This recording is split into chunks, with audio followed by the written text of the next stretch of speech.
আসসালামু আলাইকুম। চলে আসলাম নতুন একটা ভিডিও নিয়ে। তো আজকের ভিডিওটি হচ্ছে, আপনারা দেখছেন গত ভিডিওতে আমার স্ট্রবেরি গাছে দুইটা স্ট্রবেরি ধরছিল। তো আলহামদুলিল্লাহ আজকে সেই দুইটা স্ট্রবেরি পাকছে।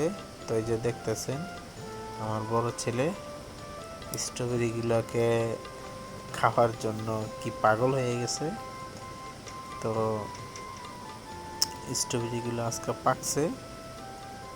তো এই যে দেখেন কি সুন্দর লাল টুকটুক হয়ে স্ট্রবেরিগুলো পাকছে। মূলত আরও একদিন রাখলে একটু বেশি ভালোই। তো আসলে ছেলের বায়নার কাছে আর কোনো কিছুই থাকে না, সব তো ওদের জন্যই, ওই খাবে।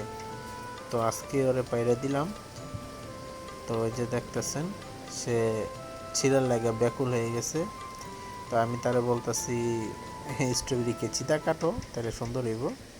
তো এই যে কেচি আনছে হয়। তো এই যে স্ট্রবেরি আমরা কাটতাছি আজকে। এই যে এখন বললাম যে ওই স্ট্রবেরিটা থাকুক, ওইটা পরে খাইছে, এটা একটু পাকুক, কালকা খাইছে। ওই আমার কথা কিছুতে শুনলো না, ওই দুটোটা স্ট্রবেরি পেরে নিল। তো ওই যে এরকম দেখেন আপনাদের বাড়িতে এরকম স্ট্রবেরি গাছ কার কার আছে, আর এরকম আমার মতো জ্বালাই না কার কার আছে, কমেন্টে বলে যাবেন।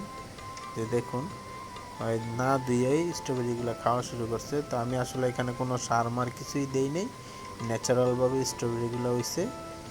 তো সবাই দোয়া করবেন ইনশাল্লাহ।